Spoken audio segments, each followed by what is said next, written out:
Welcome back, everybody, to the One Nation of Gamers Summer Circuit 2015. That is an excellent mustache, sir. Keep doing your thing. You're beautiful. And you keep doing your thing, everybody. Thanks so much for joining us as well. We've had a lot of fun. It's time for the grand finals between Colento from Cloud9 and Tom60229 from YE Flash Wolves. I'm Frodan, and here's Monk, and we're going to bring you guys the action. Monk, what are you expecting for this series? Testing some really great games. I was in the bathroom with Tom right before the break, and he's basically talking about... Wait, whoa. Not in that sense. Don't have way too dirty thoughts, but Tom, we were talking about the classes and like Hearthstone and like normal things, basically. Yeah. Okay, you're going to go there. Well, he was saying that... Tell me more. I want to know. I am trying to tell you. You keep interrupting me, Dan, but basically... Tom was saying that he thought Colento was a more difficult opponent, not because of the skill level of the players, but also because the deck lineups match up better in Colento's favor compared to what Trump was bringing. So he feels like Colento has an advantage over him. Yes, definitely. Okay. I think a large part of it comes down to his Malagos Warlock and how it doesn't deal as well with Colento's lineup compared to, let's say, Trump's Handlock and Trump's Control Warrior. It seemed like the Malagos Warlock almost got a free win off of Trump's lineup, having two matchups that are 80% or more.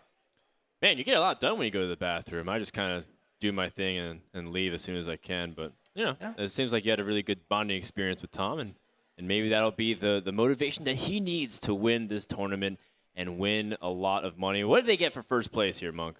First place, you get not only $10,000, but also 100 Hearthstone World Championship points. Second place, not too shabby as well, $5,000 and 50 World Championship points.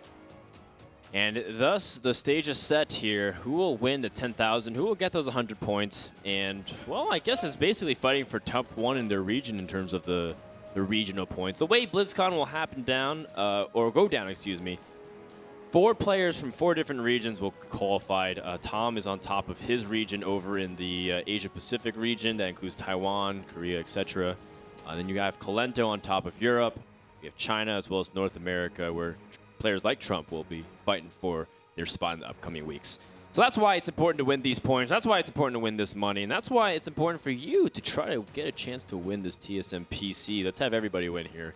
And the way you can do it is to hashtag GEICO Gaming and tweet at ONOG_esports. Taking a look at the lineups one last time before we go into game number 1 here. I have to agree. I think the Colento's Hunter here provides a pretty big problem to deal with. And I like that Colento brought a very well-rounded lineup. Seems very dynamic, and there's all kinds of styles that you can't really prepare for. Yeah, Colento's lineup, it's the Hunter in addition might be really the doom for Tom. A lot of his decks aren't really as well equipped to deal with the Hunter. The Paladin might be a little weak to it. The Malagos Warlock certainly is probably going to be a bit weak to it. And I think the worst deck against the Hunter might just be the Tempo Mage, since it doesn't have too many defensive options. It's about getting tempo, but when you're facing off against a deck that just goes for face, the tempo might actually not matter as much. You know what's also interesting, too, is that these guys have similar group stage classes, but they all have different styles. So, for example, the Colento has the more aggressive Secrets Paladin. Tom has the mid-range Paladin. Colento has his Demon Handlock, and then Tom has his own Malagos Warlock, and then there's Patron versus Dragon. So it's a lot of cool stuff. Oh wait, actually, that's not Warlock. Colento actually Priest. has Priest, and that's okay. a slight mistake. I was confused for a second there. You know what? I'm AFK. You cast this by yourself, Monk. That was embarrassing. No problem. Well, we'll start off with Colento. I believe it's actually... Is that Colento's deck? Yes, it is Colento's deck. Colento is the one that's the face hunter-ish, but he actually has a snake trap in his deck. That's what really confused me at first, but it's not that uncommon to have snake trap in a face hunter-ish type of deck, or we don't know, might be hybrid instead. Well, explosive trap does imply that it's face hunter, and that's another aggressive deck coming at Colento. And that is a good draw from Tom. The cool Taskmaster will be very helpful to deal with this Leper Gnome. Perhaps Colento will consider otherwise, though, because now that he has Knife Juggler, he can maximize his damage potential by playing Abusive Sergeant and Leper Gnome on turn 2 and getting those juggles out. So Tom needs a Fiery War Axe, and he doesn't get it.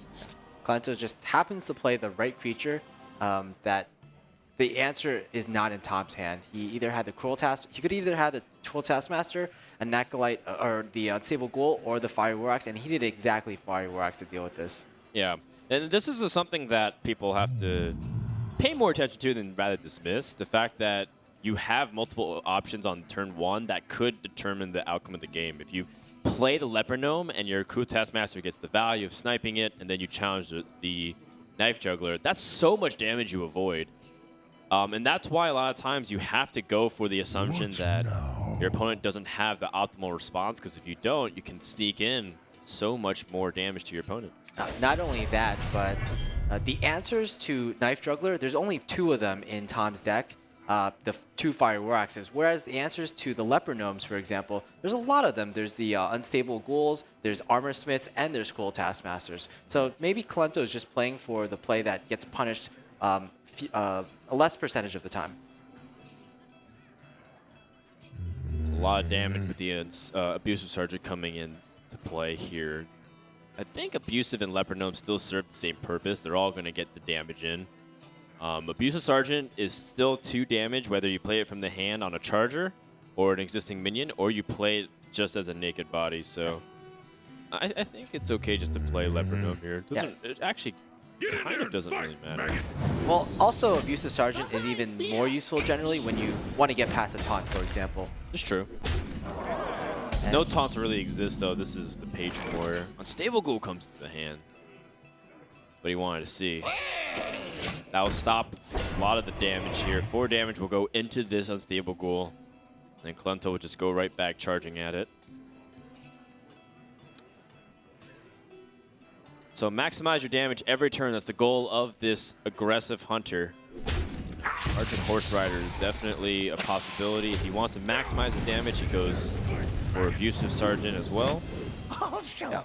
Also, you just want the Mad Scientist as early on the board as possible. Yep. The Mad Scientist, not only does it not have charge, but also the effect, it needs to die before the effect actually goes off. So just he's putting all the power as possible into like 2 turns later, for example.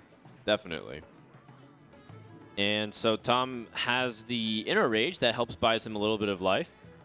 The Cruel Taskmaster Inner Rage does give him some options here, but he also could try to be a little greedy and go for Death Spite and Inner Rage instead. I don't know if that's worth it. It's almost to the point where you have to just avoid dying as opposed to figure out a way to win right now, because the priority is that he might kill you the next 2 turns. I'm a pretty big fan of the Death Spite. You really want to set up those Whirlwind effects early on. And also, you want to set up the Acolyte of Pain. This is way more of a defensive play, though. Yeah. He's taking less damage from it overall. All right, well, now Kolento is going to rely on whatever he draws to see if he can fill out the curve. The Knife Juggler. He saw his opponent didn't have a Fiery War Axe. And he knows his opponent's playing Patron. What would he do on turn 5 if he already burned his Inner Rage? He certainly wouldn't play just a Patron on board. So it might be, in Kolento's mind, it might be safe to play the Knife Juggler and either Hero Power or Explosive Trap. Either way, he's going to be using 4 mana this turn. He's definitely going to try to avoid using the Horse Rider. Another thing that Tom has to consider is that he doesn't know what traps are in Kolento's deck. He mostly assumes that they're going to be explosive traps. But if there's snake traps on the field, it definitely would have been better to equip the Death Spite earlier on in order to possibly deal with them. Oh, really? Okay, I'm very surprised by it. I was anticipating him going for a mana-efficient play. But he's saying that, you don't have a way to deal with this right now. You've burned a lot of your 1 damage, so I'm going to go really aggressive with this Charger. Yeah, it's just the effect of having a Divine Shield compared to just having a 3/1 minion in terms of the Wolf Rider. I believe in this Face Hunter deck, the Horseman has really replaced the Wolf Rider, because the Horseman, even though it does less damage overall, it has its worst burst. It's just a more consistent threat. We've seen a lot of Face Hunters even add in Piloted Treaders for like the very same reason. It doesn't deal as much initial face damage, in fact 0, but it does get a lot of damage over time. Usually a warrior, for example, they have to hit the minions with the Death Spite in order to kill it off. Yeah, so I like that Kolento takes this line where he realizes that the mad scientist could get damage in as well. And if he wanted to really set up a knife juggler, he would have to trade in the scientist. Otherwise, the juggler doesn't do anything. And he says, you know what? I'm just going to try to maximize damage on both ends, present an opportunity for him to try to deal with the Divine Shield. And Tom could have, but it would have also been inefficient for him. So he chose to set up this Acolyte instead. Clento's drawn the Eagle Horn Bow, which is 6 damage, and he can continue to push a little bit more if this Eagle Horn Bow can get a charge from the Explosive Trap.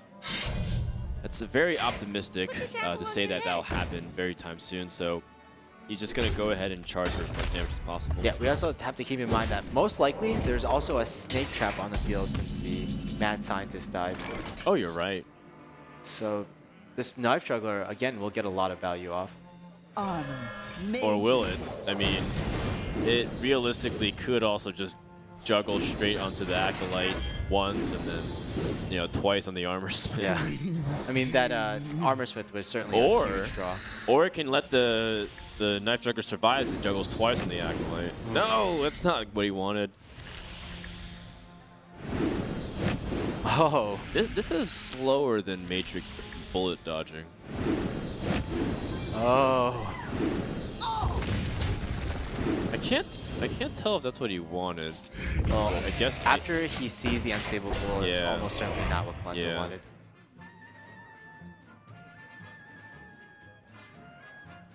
Even a Leopard Gnome. This is just what happens when Patron just has all these defensive creatures in the early game. Not only did Tom have both unstable goals, he had like a Whirlwind, Gold Taskmaster, and even some weapons that he could have used early on in the game. Even though he has the Gromish Hellstream in his hand, which is not really useful, and he also had the Emperor in his opening hand. Just all of Tom's top decks were just carrying him through. Yeah, but the game is still not over. Yeah, Face Hunter can certainly take a win still from here. Quick shots just are has the to key draw card. a quick shot. Yeah, quick shot into something else. So if Tom feels like he has to play defensive, he has to just play the slam and armor up. He doesn't want to take any more damage than possible. Hunter will have guaranteed 5 damage next turn. Yeah. And if you take 4, you're going to be playing with 2 health. That's really scary. What's also really scary is that Tom doesn't really have a good immediate way to close out the game soon. He'll have to take at least 3 turns, I'd say. Meanwhile, Clento, that means Clento has about 3 draws in order to finish off the game. The hero powers will kind of cancel each other out. But not bad. Yeah, not bad. I think Clento would have preferred more damage, but the Iron Peak Owl certainly isn't useless. Do you think he might even hold on to it to try and get kill command synergy? I think he is. I think that's the goal. And he also wants to bait his opponent into attacking so he can get more damage. Not only that, but most of Tom's Inner Rage or Whirlwind effects are gone right now. So it's less likely for the Acolyte to be able to activate without a minion on board. Glaive-Zuka, so Clento can make a decision if he wants to just start hitting with the weapon, because this Glaive-Zuka also represents 4 damage. So next turn he'll have 4 damage and the following 4 damage. It's still going to be multiple turns before he can whittle him down, but then if he draws another point damage through kill commands, then he would have it. He can hold on to Glaive-Zuka in case he picks up a charger and get the extra damage in.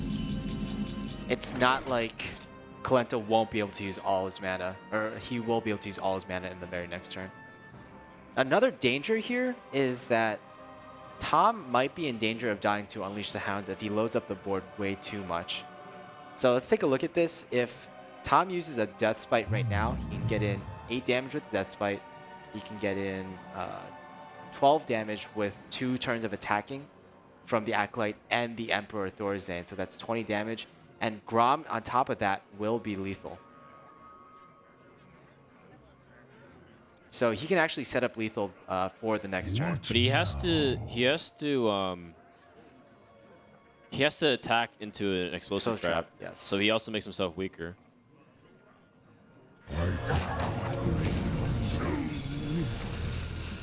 This works as well.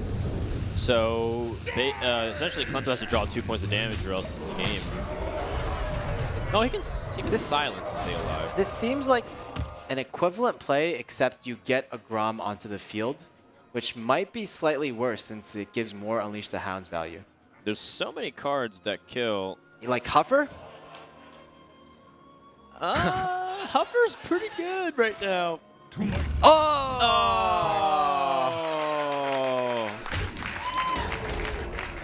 See the audience. New expansion, same result. Yep. Really clapping for that Huffer. People love it. I'm not sure, man. That sounds more like a groan of disdain than a sigh of relief, unless you're Colenso. Yeah. But you know what? That was a really close game. And I mean, it's one of those things where you can always go back and forth on the small micro decisions. But in the end, I felt like Tom really played the best he could have. And he played so defensive, too, and still had opportunity to flip it around if he had a little bit more health. Just a little bit more. This matchup often comes to like that kind of perspective where it's just a little bit more, and it's one player just getting the win over the other player one turn before lethal from the first player. All right, well, that wraps up the first game of this series. Very explosive, but the best is yet to come. Yep. Again, we had those differences in the classes, even though they both have Paladin Warrior. They're different archetypes, and one more correction, Colento does have that Dragon Priest, not a Warlock deck. Yeah. And I want to see how that Tempo Mage relates to everything, because I want to see more Spellslinger action. I want to see more Unstable Portal, because it's fun stuff. Yeah, I want to see more combinations of Alexstrasza and Preparation and lots of fireballs. Tidecaller. Yeah. That was also a key part of that game. You know what's insane is, like, imagine if he got those cards reduced to the point where he could Alexstrasza, like Fireball, Prep, Fireball, Frostbolt, because he had all those cards, and that's literally like an OTK. Yeah. And Trump, basically, he had to not hero power. He had to have not. Right, well, you get what I'm saying. Like, yeah, it's 30 damage in one turn, assuming it's like you're playing against Priest or something. It's crazy. Crazy, crazy. So we're going to have a Priest versus Paladin matchup.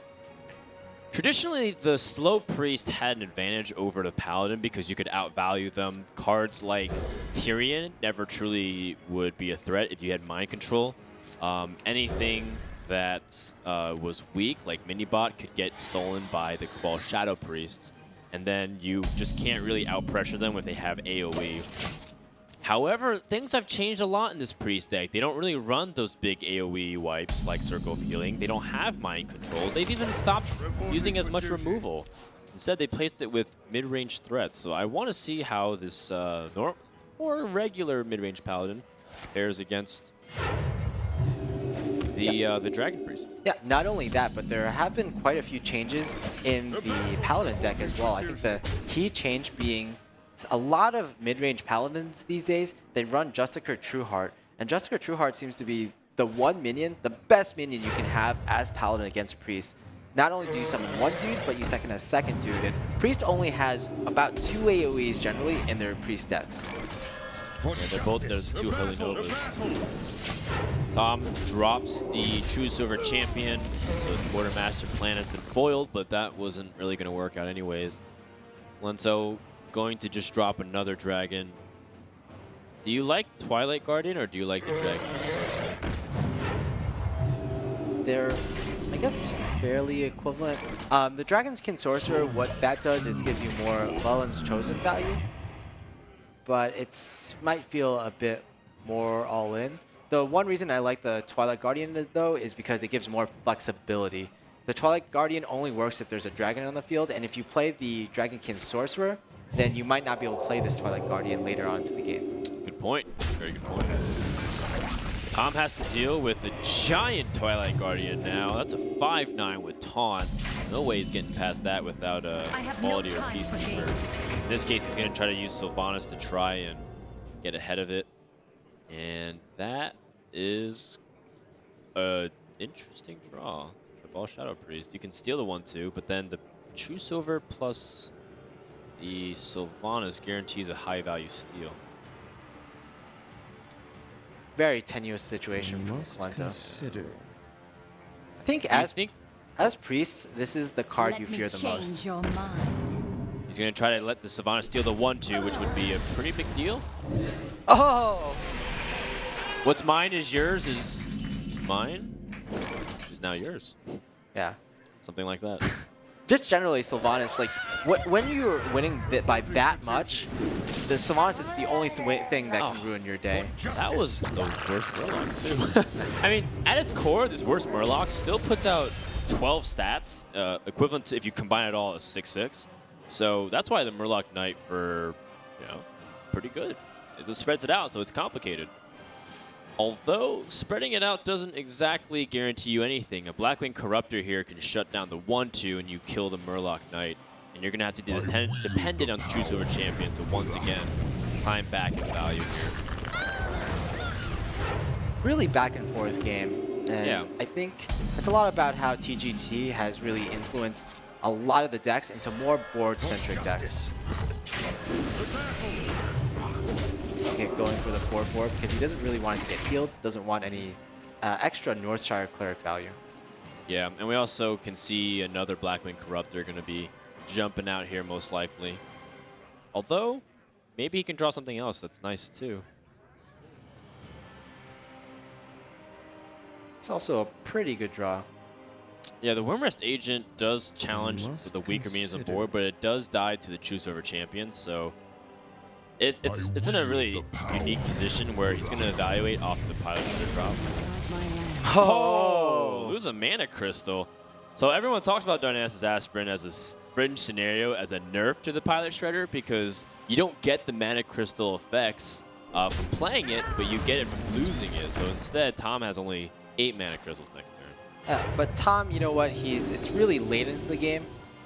We'll see pretty much like how much it matters. I guess he now can't play the Tusker Jouster plus the Piloted Shredder, but would that have been the best play even? Depends, because the Tusker Jouster gets challenged by one of the Blackwing Corruptors. It also means that you're less likely to play Quartermaster, and I think Quartermaster would have been a great play as well. Yeah, it still is.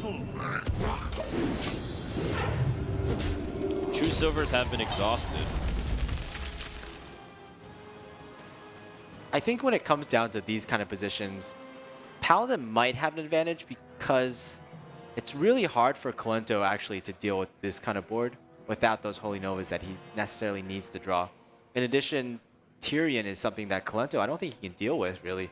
With no mind controls, he has to Shadow Word Death it, and then Tom will get a 5/3 Ashbringer, which Kolento, we haven't seen any Harrison Jones from him either. Well, he does have Sylvanas. I think he might be tempted to drop Sylvanas now to try to complicate boards. Assuming he doesn't want to go for shenanigans like Dark Bane plus plus Power Word Shield. That could also be something he would like to experiment with, but it depends. There's a lot of options at Kolento's disposal. I generally like dropping Sylvanas on a board that feels like it's getting a little bit too big, but at the same time, whatever this Dark Bane shoots is okay. Oh. Okay.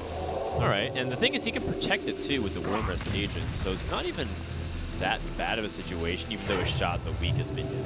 Yeah. In some senses, this Darkbane is kind of like the Murloc Knight of the Paladin. It's like something that kind of has taunt, because if you don't kill it right away, it's going to get way too much value. On the other hand, though, there's not really too many buff cards in Kolento's deck. We theorize that there's only about 5 or 6 of them at most, and you've already seen 2 of them, so it's less likely for Kolento to draw one of the remaining ones in his deck. Yes and no. I mean, it's kind of like the same idea of dragons.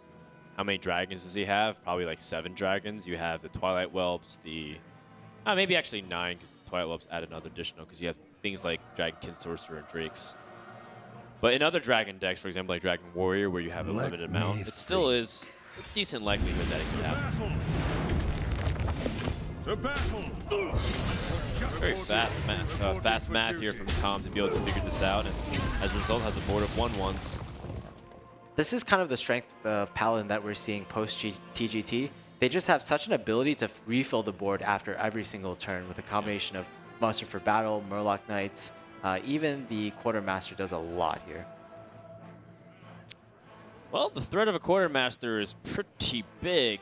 I wonder. Kolento would love to pick up some way to clear the board, and he has He does technically have it, but he doesn't want to do it that way. The Pyromancer effect only gets triggered through the Shadow Word Death. Yeah. Is this a time where you just drop your Sarah and hope that you can pick up something nice and force your opponent to trade into it? Yeah. Not really too many other options, and again, it kind of comes down to how few buff effects are in this deck, and how so many buff minions there are. Oh my goodness! Another top deck from Tom. How much damage is this? 5 plus 12, 17, 9, 18? 18. 18 damage? Unfortunately, it's barely not enough to kill Kolento. It's enough to trade into everything here. So he'll see first if he can possibly survive something like a Ysera Awakens. Yeah, well, I think he wins that joust by a big margin. Twilight Wipe sort of got stopped there. Yeah. And he says, you know what? If you have the Ysera Awakens, God bless, but there's really nothing I can do about that. And he doesn't have it. And Kolento is in a position once again where he needs to get a Holy Nova to survive. Although Deathlord, does that help him enough? With the Deathlord, he essentially has 16 effective HP in addition to the heal. And then you can Shadow Word Death the 5/5. Kill off the 5/3. So I think that's going to be enough. Assuming his opponent doesn't pick up a quality. Actually, he can put 2 taunts as well, right? He can put the Worm Rest and the Deathlord. I wonder. So what are you thinking? Wow, Pyromancer to soften things up. So that way everything crashes into the Deathlord and makes it weaker and more vulnerable. Yeah. Also the Agent as well. So that's actually the biggest wall that Kolento could put up. Yeah, I like it. Very nice. Oh. Is that lethal? It looks like it is, exactly. I believe so, yeah. So you can be able to push through, and you have the 4 damage. So the pressure from the Paladin was just too much. And Kolento not able to stabilize. That second Quartermaster draw from Tom was nuts. Just so much pressure by Tom putting on to Kolento every single turn. Kolento tried to deal with all the minions as best as he could, but he eventually ran out of the key resources, and he had all the minions in his hand that weren't necessarily that useful against those kind of minions. The Dragon King Sorcerer being one of the main ones. Yeah, and so I think he didn't really. I think it's a really good example of how the Priest traditionally needs those AOEs in order to stop the Paladin from building the mounting pressure, and maybe the Dragon Priest wasn't supposed to win that game. Yeah. However, the Dragon Priest does stand a chance against some of these other classes, so we'll see if Kolento can whip it out and make it effective. It has been one of his decks that we had the biggest question mark over because no one else has brought Priest to this tournament except for him. Just the number of AoEs in that Dragon Priest is kind of strange. It's only 2 of them with the 2 Holy Novas. We have yet to see a Chill Maul, and the Chill Maul would have been just absolutely amazing in that particular game, essentially stopping all the Quartermaster minions altogether. It's kind of like both an anti-Silverhand Recruit card and an anti-Patron card. Arcane Blast. Interesting. Yeah, new shiny tools. Not the most shiny because it's not golden, but shiny nonetheless. Yeah. And he's got the coin, and he's got the Flame Waker. So there's a lot of good synergies and things going in advantage of Tom here. However, how does it relate to Dragon Warrior? I'm not entirely sure, Mo. I think this hand would have been just really amazing against something like the Mysterious Challenger Paladin that Kolento's using. Crazy. In this matchup, though, I think you want just more solid minions. Mirror Image is also a good option, as long as you can get a minion behind that so the Fireworks can't touch it. Arcane Blast is an interesting one because it might even replace an Arcane Missiles in this deck. I'm not actually sure which one is better overall. Keep in mind, there's 2 Azure Drakes in this deck, so you could potentially do something like Azure Drake into Arcane Blast, and it sort of acts like an Eviscerate play for 6 mana. What? The Nexus champion Sarad gets spells? That's amazing. That could just be game winning. That's ridiculous. That is ridiculous. Like, the fact that you're tempo deck that benefits off of spell synergy with your cards. Because he's going to have cards like Sorcerer's Apprentice and Flame Waker to benefit off of it. Yeah. Nexus Champion Surround also, what's really good about it is that it's also at 2 mana. So you can even use it at turn 5 or maybe on turn 6 to get just an amazing number of spells. It's like a mini Archmage Antonidas. For 2 mana, not a bad deal, I would say. It's a 4/5 too, so the stats aren't nothing to scoff at. Tom really evaluating if he can get away with doing something. I would just be greedy here. Huh? I would just be way too greedy here. Yeah, unstable pool. Or a stable portal. That's also an amazing one. So basically he's just getting more infinite cards. That's essentially what he's doing. Leave me alone. Oh, Colento, poor thing. About to discover what Unstable Portal has just done to you. 2 legendary cards that potentially have big impact. Because, I mean, this Gazlo can draw some really devastating mechs. Like, if it draws Snow Chugger, that's really hard for War to deal with. If it draws like really big ones, you forget about like huge mechs that can actually be threatening, like the Faux Reaper or In addition, by hero empowering, Tom has the opportunity to gain even more 1 mana spells. My goodness. Oh my goodness, how do I fit in all this synergy? Like first world unstable portal problems. My hand is too epic. Yeah, it's epic. My hand is too legendary because you have all these legendary minions in your hand. Good point. Touche, sir. Okay. I mean, this is where like this is where Crip casts way better than I do because he knows these weird shenanigans. Predict them very easily. I think he was hoping to hit the Twilight Guardian once, so that way he can hero power it down. Yeah, the problem is you really want to hero power this turn to get some value out of this Nexus Champion Sarad. Yeah, you sort of want to do that. And he gets spell, 0 mana cost per turn. Yeah, all right, that's okay. That's not a bad card to get. I think I'll take that. Not a bad card to get. Against a deck full of mid-range minions like Azure Drakes and Blackwing Corruptors? Yeah, not bad. Yeah, imagine if this were an arena deck. How good would this be? Now that is literally a Crypt video that I would watch. Well, he clears the board, and he loses Champion Sarad, which ends up picking up Flame Strike. Not bad. Oh, stop it. There's just way too many shenanigans in this deck. Spell Slinger. Oh, jeez. We've seen that before, but just forgetting about what it can do. The problem here with Tom is that he hasn't been able to use too much synergy with a lot of his unstable portals minions, which is quite unfortunate. Yeah, it was like good on paper, just it didn't fit in because he didn't have enough crystals to use everything. We were kind of, like, I don't know about you, but I've been kind of watching the bottom half of the screen the entire game. Haven't actually been paying attention to what Colento has been drawing, but he's just been getting so many temple minions the entire time.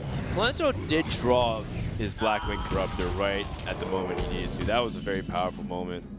You know, Tom doesn't get the Flame Strike just yet, so whatever he puts out will get challenged immediately, and that allows Colento to make sure he gets some value. Yep. What I will say, though, is that Flame Strike seems to be really good against this type of dragon warrior. Because all the minions are quite mid-rangey, and if you just look at the board right now, they're all around the same mana cost, or around the same health. Yeah, but now he's starting to fall. He's just too far behind on board tempo. That's a card that could help him, but it's not even the fact that he's Flame Strike, he's dealing with minions, it's that there's more minions coming where that, or there's more minions where that came from. Shield Maiden or Blackwing Technician, shield. Like, you can shield block and then Blackwing Technician, Alex Joshua's charge. These are all possibilities here. All of them still present a reasonable amount of damage. I wonder if Colento was paying attention as to whether that was actually a spell in Tom's deck, or if he got it from some sort of shenanigans Nexus Champion Sarad. You can hover over and see, though. It still tells you nowadays. Oh, okay. So if you So, quite a hover new over the change. Flame Strike, it'll tell you. What now? Thanks to Blizzard for always improving our game. Yeah. Yeah. Nice little plug there. So the Blackwing Technician and the Alexstrasza Charge is more damage. So if Klento wants to be aggressive, he can set his opponent to 10, potentially like below 10 health the following turn. I don't think he has a 2-turn lethal. And in order to do so, he can shield block first just for sequencing purposes. My work is paramount. Leave me alone. For the Life Binder. A lot of pressure here. Yeah. It's not quite lethal, but if he draws weapons, it is, and his opponent doesn't deal with it. He's going to force 2 mana out of his opponent anyways through the ping. Tom immediately knows that he has to do that.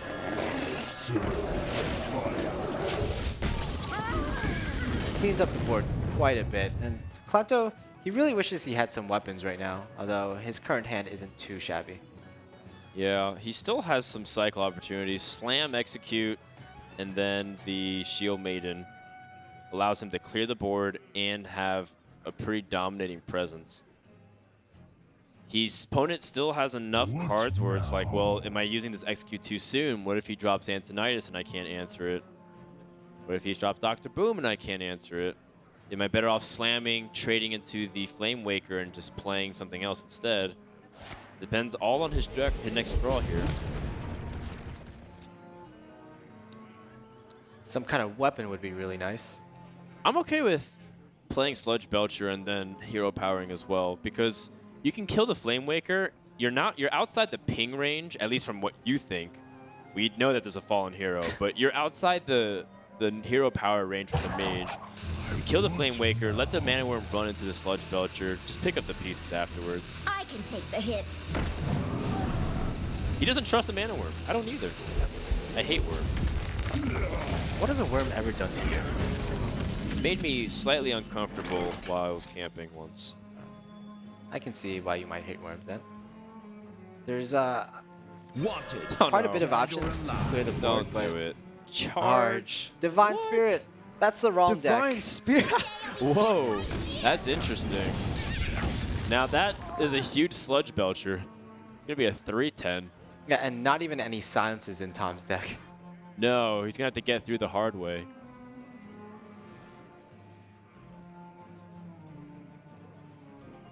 Is this a board that you need to brawl on? You don't need to necessarily brawl on it, but now? it might be an option.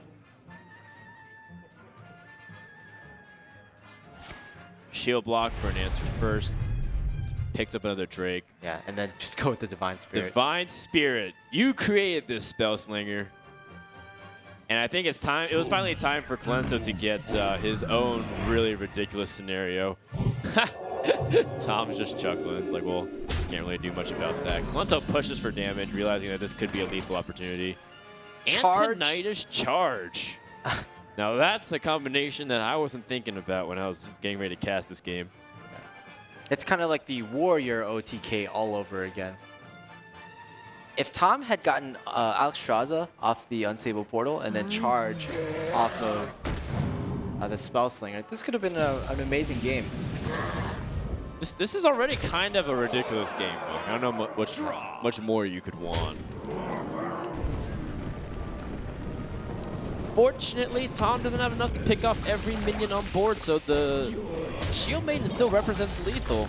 If it can just get one weapon here. Any weapon will do. Azure Drake, perhaps. Or he might feel like he might need to brawl in death. Yeah, we'll see. He's at way too high life total. And Oh, there it goes. There's the weapon. Klento will end it face-to-face, man-to-man. Kill him with his own hands. Really I like it. back and forth series we have at the moment with Klento Yeah. taking a 2-1 lead, but Tom is certainly really fighting for that spot. He's had a lot of great plays. He's had a lot of great Spellslinger cards and maybe some not so great ones that he's given to Klento. Well, the that Spellslinger card wasn't entirely too useful. It was, it acted just kind of like burn damage in a way, and it just ended up him being a little bit short. Those unstable portals were so ridiculous, but he never got the benefit off of it at all. It just looked very flashy. So For one thing, you need those unstable portals to grab early game board control, so that way you have big, powerful minions get momentum later. But Sherrod, it did draw a Flame Strike. Yeah. But the Flame Strike cost his entire turn, and then Dragon Warrior took the initiative. Yeah, I felt like if Tom had potentially, let's say, gotten those unstable portals later in the game, and he had a handful full of spells, and he had the board presence with which to hero power consistently with, it would have gotten a lot more value. But like you said, board control is what's most important in Tempo Mage, I will and fight he with needed honor. way different spells to do that. Victory or death. All right, so the Seeker's Paladin makes another appearance here. Tom gonna go over to the Patron. Looks like he's trying to keep himself awake as well.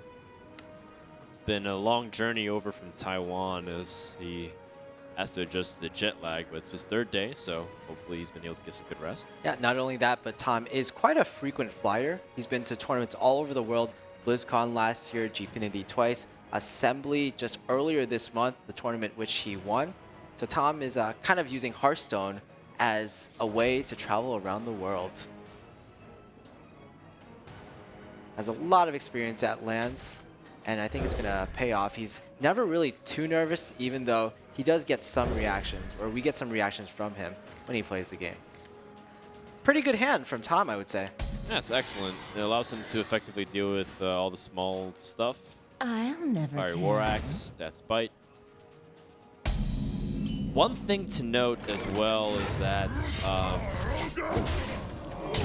a lot of these small little minions don't do well in the face of patrons, just because they don't trade very well.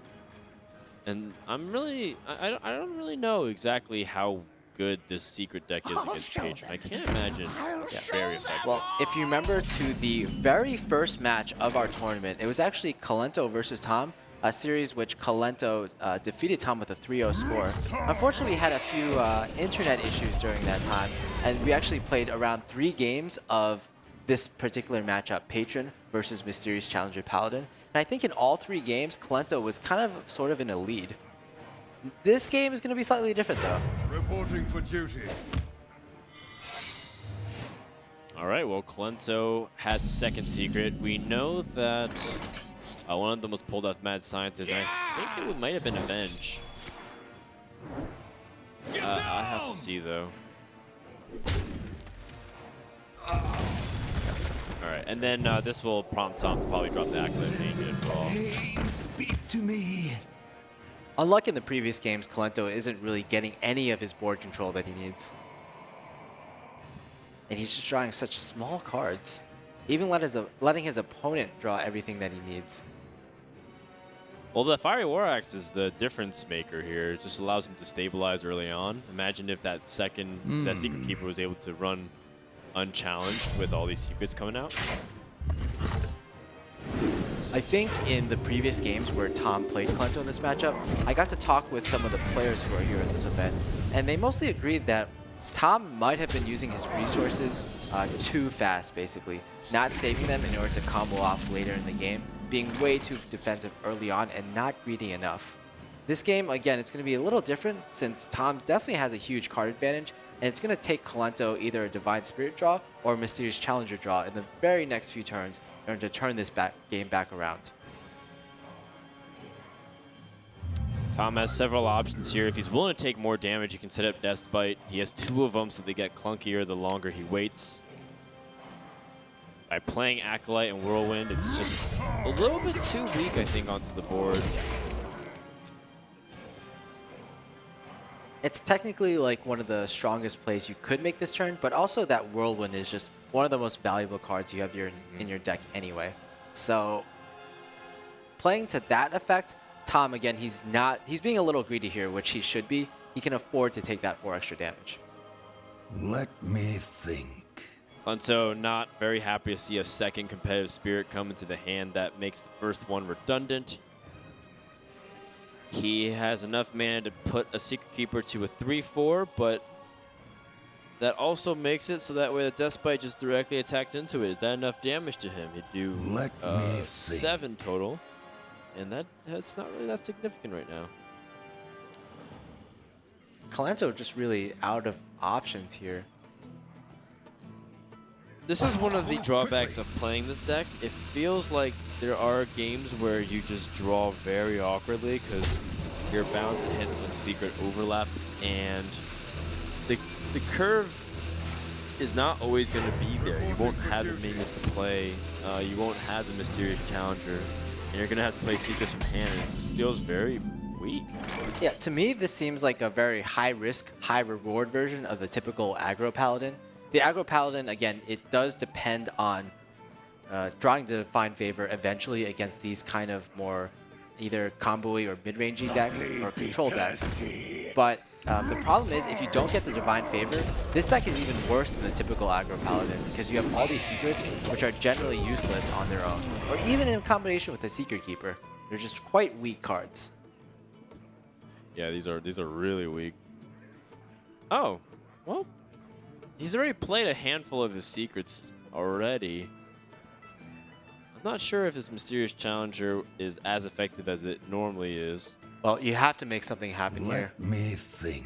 Yeah, now the challenge is that his opponent, if his opponent has Execute, you have to kill this unstable ghoul, but then you make the Frothing Berserker naturally more powerful through it. The alternative, is there an alternative one to just play Secret Keeper? I don't think so. Let me Yeah, I don't think you win that way. As a Mysterious Challenger is kind of a new card, it's kind of an unknown card, so it definitely has the potential, at least, to pull off some shenanigans. And that's exactly what Kolento needs right now, some shenanigans. Yep. Oh boy. That's still a lot of secrets. Noble Sacrifice can at least absorb the blow from the weapon if he was going to have one. It challenges the Frothing Berserker directly. Get down!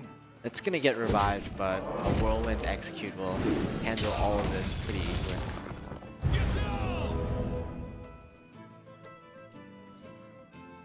So, another thing to consider is that Tom's been dumping the hand very effectively. Oh man, imagine if one of those was eye for an eye. How awesome would that be? I don't think Kolento has certainly teched in that yet. If he had, we probably would have seen it from one of the other Mysterious Challengers he's played throughout this tournament. Yeah, but I think this is kind of how I imagine Patron to normally go against this deck. Divine Favor is not even that good, considering that his opponent's been dumping the hand. So he would have to have Divine Favor pick up like Consecration. Yeah, not only that, but there's also a competitive spirit on the field. So it's kind of like the situation in Hunter where you want to use Quick Shot, but you already have a Freezing Trap on the field and you have one in your hand, so you don't get the full effect out. Kolento probably does have a Consecrate or two in his deck. But it won't be enough because if he plays, he has to play at least one card for Divine Favor to draw a card. Does he have one more? See, Noble Sacrifice wouldn't be enough either. So he needs the Golden Anoitron. Oh, he has an Anoitron in the deck. I don't know, probably. Or actually, I think in this deck you probably want Haunted Creeper. So Kolento's just going through all the options and he realizes that no, there's no way he can take that game whatsoever. Yeah, I think he searched for his outs and there were 0 outs, as far as we know. So that's going to wrap up Game 4. It's a tied series once again. And the Patron Warrior got a quick win. So we don't have to deal with a lot of the counting shenanigans either. So that brings it down to Paladin and Priest up against the Warlock and the Mage. That's an exciting clash of decks. I want to see that Mage deck more. Those decks are fun. Oh yeah, certainly. And it seems to be, it would do pretty good against the Mysterious Challenger deck, as long as there are no, again, Mysterious Challenger shenanigans that kind of pop up. That Temple Mage Mage deck, deck, use that word, Monk. Shenanigans is a great word. I know, it's amazing. The Temple Mage has a lot of like somewhat AoE spells like the Arcane Missiles. It has the Flame Waker, which can deal with a lot of the early threats that Kolento might bring out. In addition, something like Flame Cannon could be good or not so good against the lone Secret Keeper. We'll just have to see. You asked for it. All right, well, this time Tom does not get graced with the coin, but he has the Flame Waker, one of the key cards potentially in dissecting this deck, although it's still pretty new, and I gotta admit, I'm pretty lost sometimes if in terms of predicting these matchups just based off of Theory Monk. So is there a favorite, do you think, or do you think it's 50-50, or are you taking more of a scientific wait and see? I would love to give you some stats on this matchup, but I don't think any really exist at this point. I believe this might be even the first Mysterious Challenger Paladin versus Tempo Mage matchup we've ever seen in competitive play. Speaking of first time being able to be seen, the Gormok Impaler, whenever that has a huge impact, like it can snipe the Flame Wakers and whatnot, Mana Worms. Very powerful. What also is going to be very powerful is this combination of Mana Worm plus possible Flame Cannon into a Knife Juggler.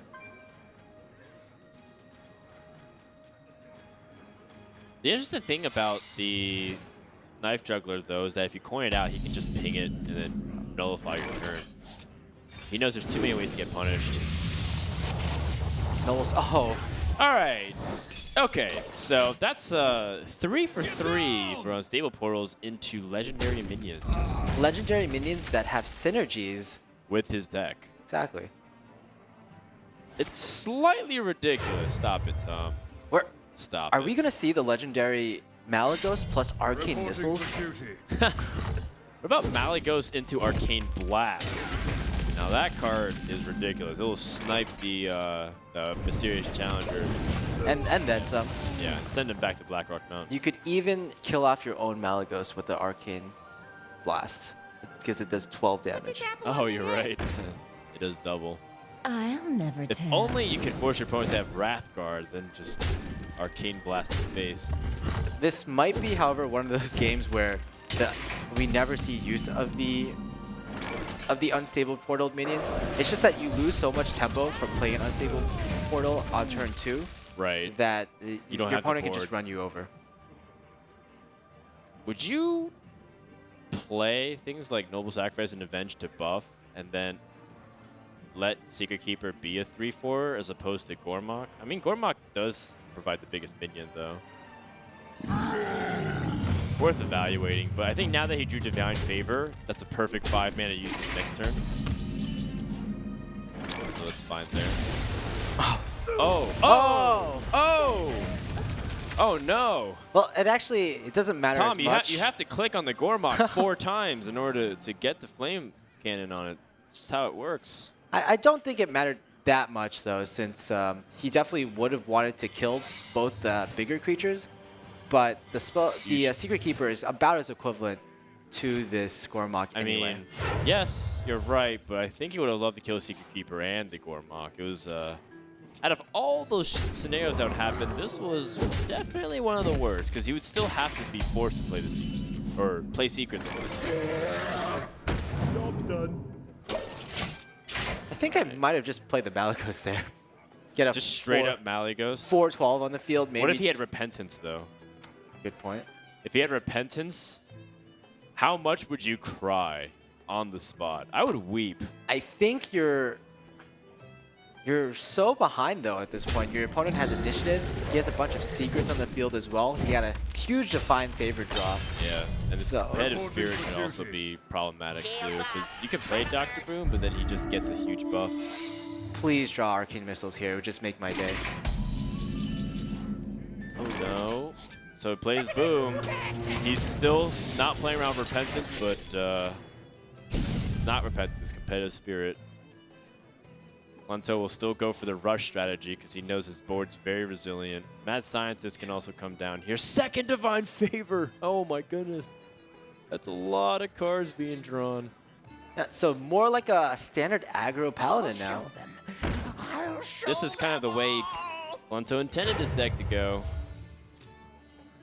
Wow, good lord. Yeah, competitive spirit's pretty good with a lot of sticky minions with Divine Shields. Who knew? This deck can even be good without the Mysterious Challenger. It's just good when you get a lot of the card draw. That's what Mysterious Challenger does, right?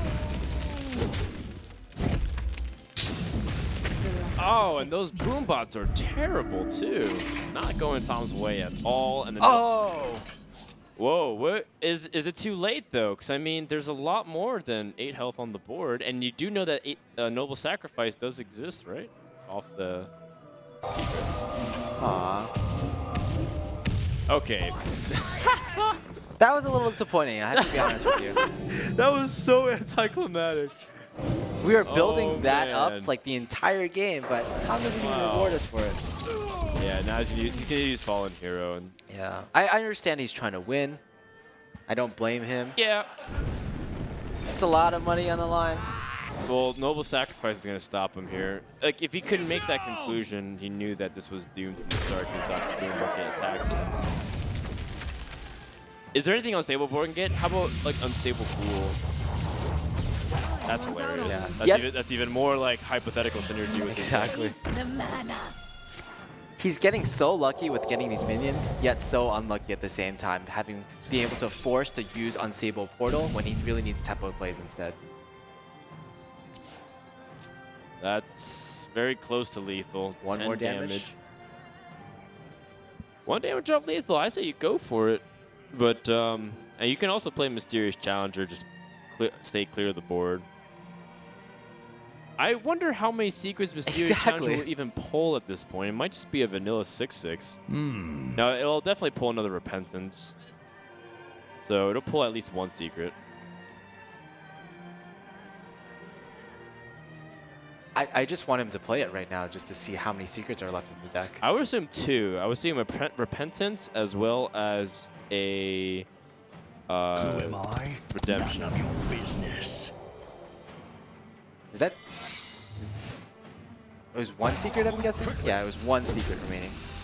No, it's 2. He just played one from his hand, though. Oh.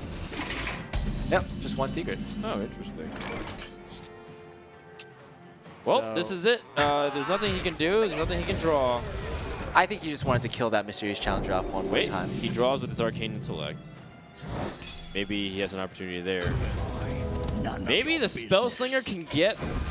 Oh, wait. Oh. Frost Nova, right? No, wait.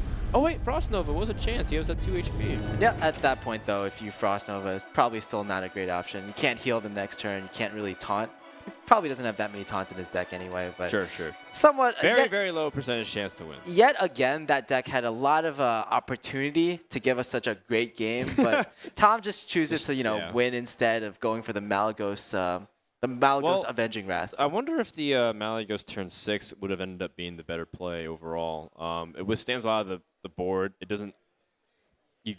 Every spell you get, like the Arcane Missiles, would have been really effective from that point on. And then it sets up Dr. Boom. Yeah. I don't know. It's hard to say, because if the Repentance came out, that would have been a huge mistake. But it's so easy to say from our position that we know that information. Yeah. I don't know if you can even call it a mistake, even if it's Repentance. In that position that Tom was in, he was really, really far behind, so he needed to take that kind of a risk all over again. We're going to come down to possibly the match point, the final game of our entire ONOG Summer Circuit. Klento with the Priest, not a Warlock, facing off against Malagos Warlock and the Tempo Mage. I have to imagine the Malagos Warlock comes out here for Tom. That seems to be the better choice overall against the Priest. They give you all the time in the world to gather your combo. They don't have the burst, generally speaking, although if you take out the Holy Smites, Shall be mine. I mean, I'm not sure if Klento has a lot of burst, but he could with like Holy Smites and Blackwing Corruptors. It gives him a little bit extra. I think overall, as we've seen Kalento's Priest deck so many times over this weekend, just some of the cards have been a bit underwhelming, specifically the Dragonkin Sorcerers. We've seen 2 of them in his deck so far, and I've actually never seen them like get a huge effect off. The Dragonkin Sorcerers, they just function as a dragon itself most of the time. It gives you an option to play on curve, or they just serve as the dragon you draw, so that way Blackwing Corruptor can get its jimmies off. Yeah. Well, here's another reason that I feel the Malagos Warlock has the advantage in the matchup, and it's the Twilight Drake. Most of the minions that Kalento can play are really quote-unquote fair minions that are maybe undercosted by about half a mana or so, but the Twilight Drake allows Tom an option to tap every turn, and then on turn 4 he just plays, or even turn 3, he plays a minion that's way undercosted. Leave me alone. That Divine Spirit has a lot of interesting opportunities. Very curious to see how that will be worked in the future. Meanwhile, Twilight Guardian, a great draw. And Clento will start doing some light pressure with this Death Lord. Although I've been in those games where Death Lord has pulled Malygos or Emperor Thorson. Very sad. Yeah. Tom picks up his second Blackwing Technician, but he's evaluating if he can play the Twilight Drake safely this turn. Get in there and fight, maggot! Instead, he's going for a Dark Bomb play to try to see if he can pull out something useful. No. It's the opposite of useful there. If he pulled out a Malygos, the game might have just ended right there. There's not really many options for a Clento to clear off a Malygos. In fact, there's not really many options at all throughout his entire deck. Then Mortal Coil becomes amazing, Implosion becomes amazing. Speaking of amazing, this is a really good opportunity for Clento to commandingly seize the board, shoot down the 3/3s, trade down, and then have a dominant board position. Goes instead for Divine Spirit, taking the opportunity to try and buff this Drake, and then grab some cards while doing it. But that will get silenced and punished, even though this was a cool opportunity. If there was no silence in Tom's hand right now, I think this would just be a blowout. Another blowout. So these guys are just going for back-to-back blowout plays. He still has the Blackwing Corruptor on standby, though, because of the Twilight Whelp. So that's what another good function is of that card. Azure Drakes comes up to help along. Yeah, so Blackwing Corruptor and Twilight Whelp can be played now because of the Azure Drake draw. Must consider. That's actually pretty relevant. Normally, the Twilight Drake would trade into the Twilight Whelp, but then you also have a Blackwing Corruptor on the field, so there's just a few too many targets that Tom has to deal with. We actually saw this matchup earlier in the tournament in the first series between Clento and Tom, and in that particular game, it was like this game, very back and forth, a lot of minion trading, which I like a lot in these Dragon versus Dragon decks that we're getting in TGT. In the end, though, one player kind of dominated when Tom, I believe, he couldn't get the AoEs to finish off the board, and Clento, with his hero power, it snowballed out of control. We're going to have to see where that tipping point is in this game, though. Burn him down. Just play the dragons, let him deal with it. Sure, you lose the Blackwing Corruptor to the Twilight Drake, but you still have a decent way to fight on board. Twilight Guardian, not going to be the one coming down here. You do have that Blackwing Corruptor very quickly going through everything. Soulfire even. No heals. He's lost all his healing. Yeah, I don't think Tom is too disappointed about that. In this matchup, I don't think healing is really important at all. Oh, great draw. Fantastic pickup here. The Sylvanas will complicate no everything time now for that the games. silence is diffused, and I don't think there's more than one Owls in these decks, right? There can be, but with the addition of Zombie Chow and the Abusive Sergeant and the Acidic Swamp Ooze, probably not. Usually one of those spots is the flex spot for the second Owl. Holy Nova is drawn here. Holy Nova and Velen's Chosen. Oh, and Valen's Chosen, you're right. But does that... I don't think the Valen's Chosen changes anything other than killing the Twilight Guardian.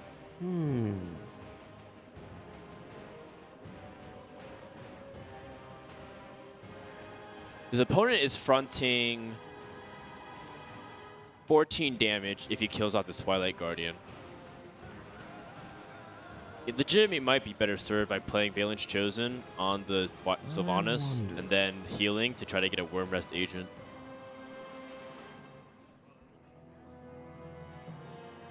Two cards remain in Tom's hand. None of them are direct damage, but they could draw into direct damage.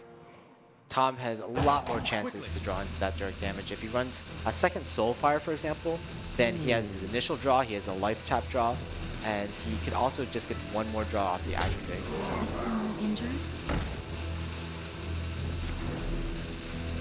And he gets the Worm Rest agent. That's a pretty good draw right now. Oh, he decides to heal instead. He just goes for a really safe play. Doesn't want to die to a couple of other burn opportunities. Let's see. Yeah. In addition, he the Sylvanas is already doing so much work, so he doesn't necessarily need too many more defensive options. Right. He doesn't actually want his opponent to trade into stuff as easily, so that way Sylvanas might steal something too.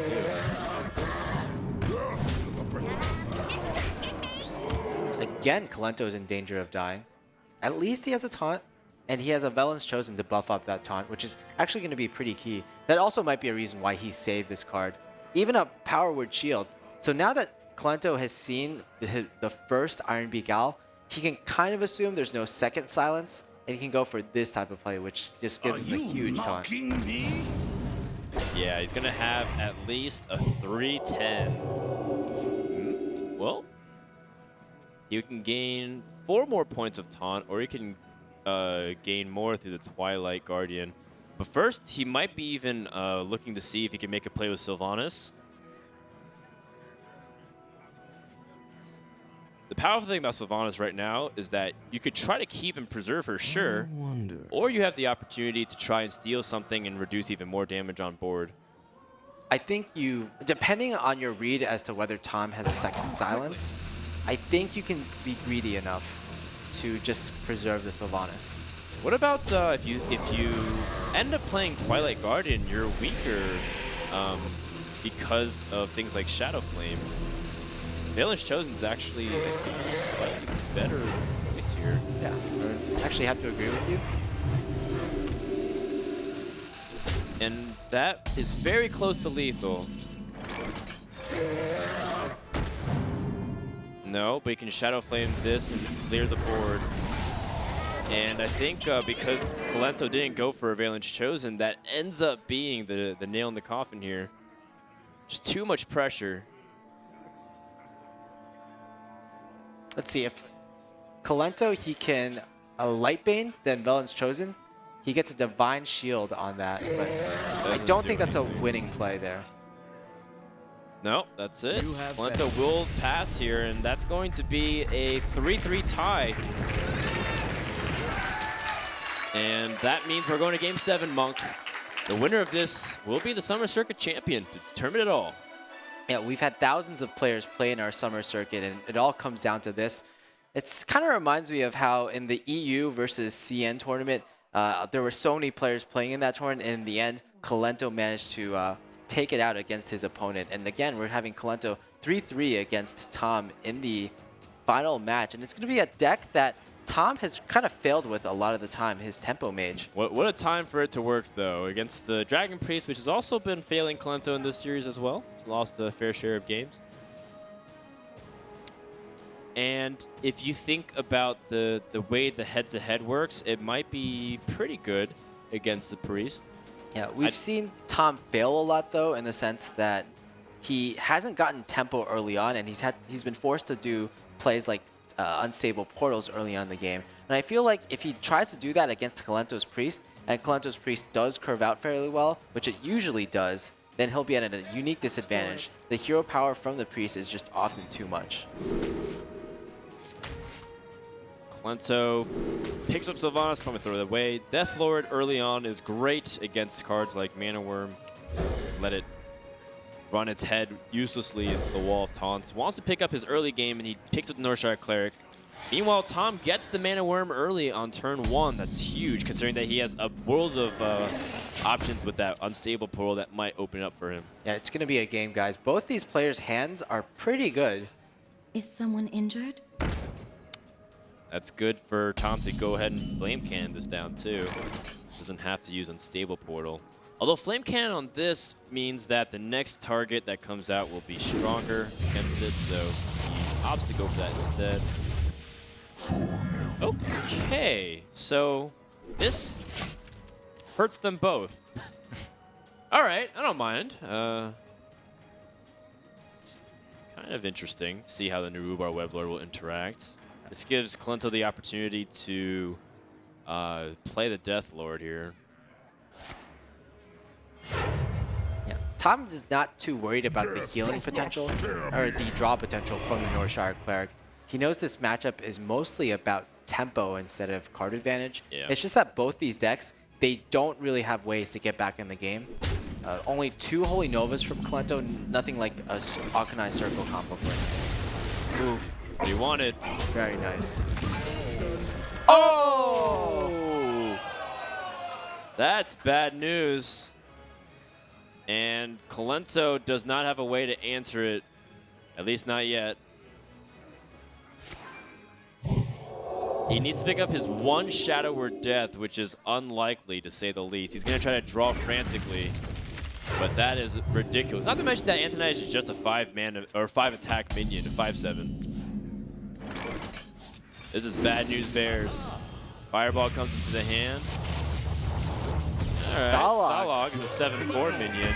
It puts even more pressure on Colento in the final game of the ONOG Summer Circuit. He can't play the 4-cost minion because of the Narubar Weblord, and he still can't even kill it. He has to use the Valence Chosen in order to try to do something, and that's still not going to be very impactful. Colento can't even draw for anything because if he tries to draw, you only have 2 more mana to try and address the board. So now it just looks like Tom may have Deathlord his way into a victory because Colento is almost out of options. He tries to go for a draw. He needs to get a Wormrest Agent right here, right now in order to buy some time. He can't. In fact, he's just dead, I think. The Fireball here draw is almost certainty here because now he just can get direct damage burn to finish off the game. Yeah, I can't imagine a single card in Colento's deck that could help him win this series. You have been. And That's Colento it. gives up. Tom is your ONOG Summer Circuit champion. Tom fought his way through the open bracket. He fought in pretty much every open tournament that we hosted, almost all 16 of them, and he's really well rewarded for his performance. Yeah, well done to Tom. The Mage there was definitely his most interesting deck, a very complicated one to see if he can introduce to it. There's some risky picks, but in the end, I really like it. I like it. It introduced some really fun moments, and we saw some good draws. We saw some bad draws from the Unstable Portals, the Spellslingers. Fun tournament overall, Monk. Yeah, really enjoyed that last deck, the Unstable Portals, and all the new RNG involved. The Deathlord, though, kind of sealed the deal. The Archmage Antonidas, I just couldn't believe what happened there. You can go ahead and just be mad about what, like, I can't believe he got that Antonidas, but at the same time, that's the risk that you always run with Deathlord because we've all been there. When we first started running with Deathlord, all those risks are a possibility. Yeah. And I really like that Tom went for that opportunity as soon as he saw it. It seems to be his time to style. Tom is your champion, and he wins $10,000, 100 World Championship points, firmly securing his place into the Taiwan Regionals. You can definitely expect to see Tom back in a future tournament. I anticipate that we might even see him at BlizzCon if he continue this hot streak. That's a 2nd tournament in a row that he's taken down. Yeah, I believe the next tournament, the next big individual tournament might just be BlizzCon. There's not really too much after that. And 3 in a row, that would cement him almost in the lineup of like Tidler Celestial, he hasn't won 3 in a row, but he's placed so highly in so many tournaments. That's right. That kind of consistency is unparalleled. You have Firebat and Tidler in a very exclusive group. Maybe Colento, because Colento's also won a lot of those tournaments, were placed well in. And Tom is another fearsome Titan that's continuing his chapter. And we're about to find out what he has to say about his tournament win. All right, guys.